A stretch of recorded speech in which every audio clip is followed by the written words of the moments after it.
Republican and House Foreign Affairs Committee member Mike Waltz. Congressman, thanks for joining us. And while Mayor Adams here in New York City is warning that this crisis will destroy the city, his own word, he's ripping the current president for failing to help, but he's also blaming Republicans for the border problem. Listen here.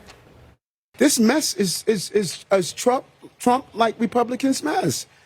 Real immigration reform. You know, I'm hearing those who coming out saying Eric is right, Eric is right. But don't pick half of what you say I'm right on. Pick the other half. That Trump Republicans created this mess. And we need to fix this mess with real immigration reform. You're a Republican. He's blaming Republicans for creating this mess. Your response? Well, that's rich.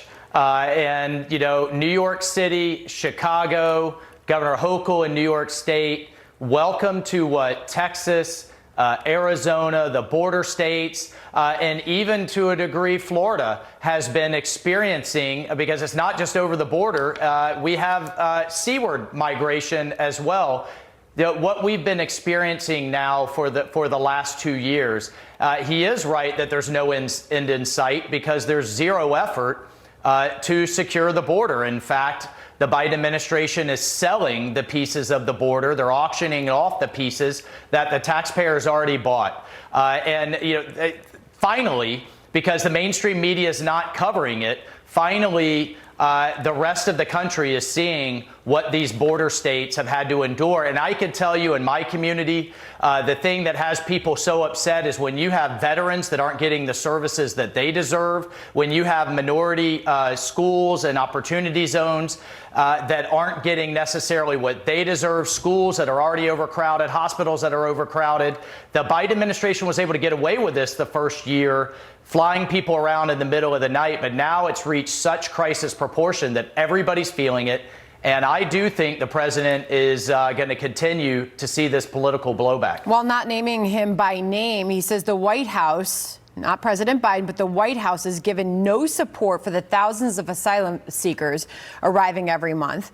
He blasts Texas Governor Greg Abbott as a madman for busing the illegal border crossers to New York and other liberal cities. I mean, this is the number of encounters there in Texas is growing by the day since April 2022. I mean, that number we all know by now, it's soaring. 35,000 migrants have been bused from Texas to these sanctuary cities. They're now living what has been the reality on the ground for these border states for quite some time. So does the White House hear this? Are they listening? I mean, you've got a president that's running for re-election. Will there be any change in their response?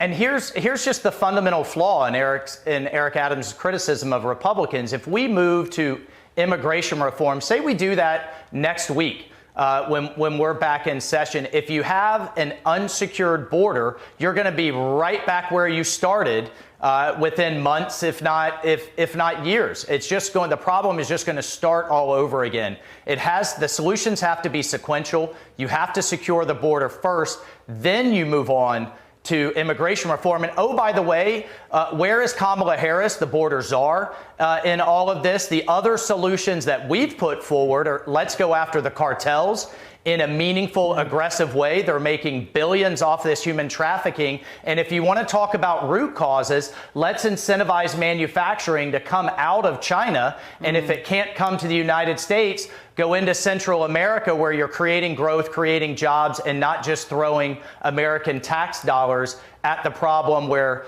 corrupt governments and cartels are just going to skim off the top anyway and make the problem worse. So we have solutions, Sandra, but the Biden administration's got to execute.